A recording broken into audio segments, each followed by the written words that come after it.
crafty friends, Jen Cascell here, back with part 2 of my digital series. This is going to be covering all things paper. I want to get you more comfortable with using digital paper collections. I use digital paper collections in one of two ways.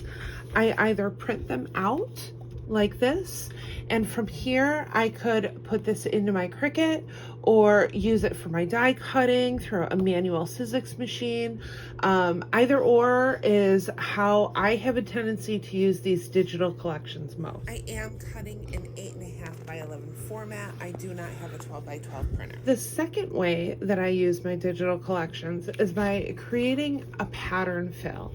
Your pattern fill is going to be super helpful in Cricut Design Space. So instead of printing out an entire sheet of paper, I can just print this and have my Cricut cut the image for me. And it's really simple to do. So I am going to switch over to my computer screen and we'll go from there. I'm going to come over here to the Sweet Christmas Seamless. It came over as a zipped drive. So first we have to extract it. So I'm going to go to Extract All. Now it doesn't have that zip there. So I double clicked and go over to JPEG images. This is everything that we've downloaded. I used this for the Gingy. I'm going to use this time around. So I'm just going to double click and come up to print. And then I can hit portrait or landscape. I always make sure that I'm printing on photo paper, but there are plenty of other choices here, but this will give you your best quality. Photo size, I want it to be full page. Page margins, I want it to be normal. I want it to fill page. Your shrink to fit is going to bring it down to a square image. As you can see, nothing up here, nothing on the top, okay? If you go into more settings, obviously you can change printing on either side. You can also switch your borders on. I keep mine on borderless printing. I like that. Otherwise, you're going to get an 1/8 of an inch margin on your photo. So just press OK.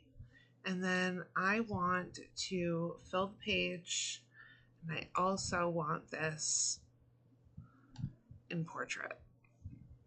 And that is what's going to be printed. So when I hit print, it's going to just start printing from my printer and you will get the paper that you saw in the beginning of the video.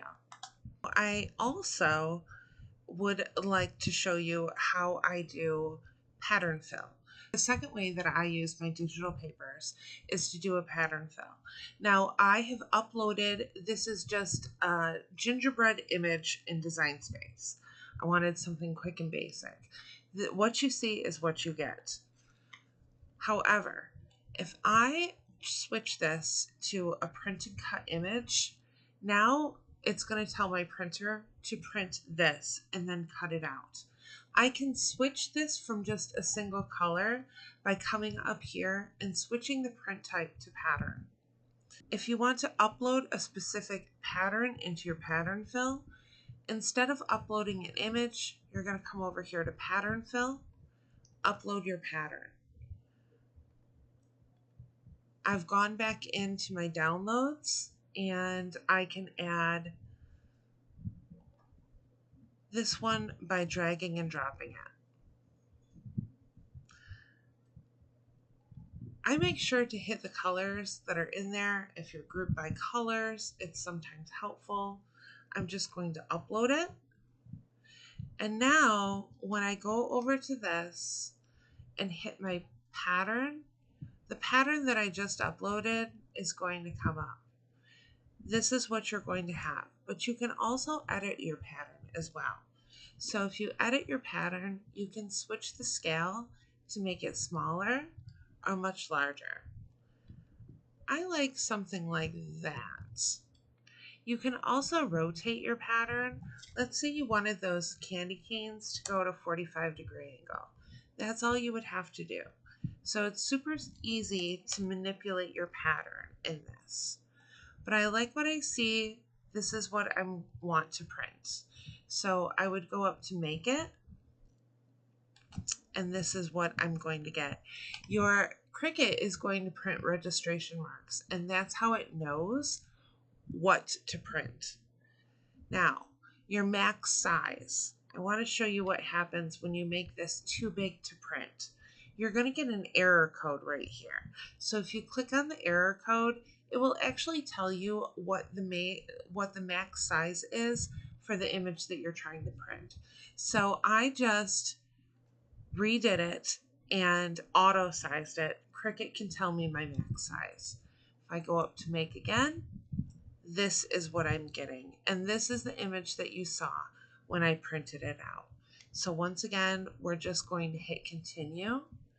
I'm going to send it to my printer. Now, I always add the bleed because instead of having white around the image, it's going to give you a layer of pink. That way your colors blend. If you're printing, or if your blade is off by just a millimeter, you're not going to get a whole bunch of white. You're going to get some of that pink. I always use my system dialog. I like to keep my printer set at borderless. Print and Cut does not want borderless printing. So when I print, I use my system dialog to tell it to temporarily stop my borderless printing. I'm going to preferences, and I've already made a favorite of my Cricut settings, but this is what you want for Cricut in here. You want your borderless turned off. You want to be printing to photo papers.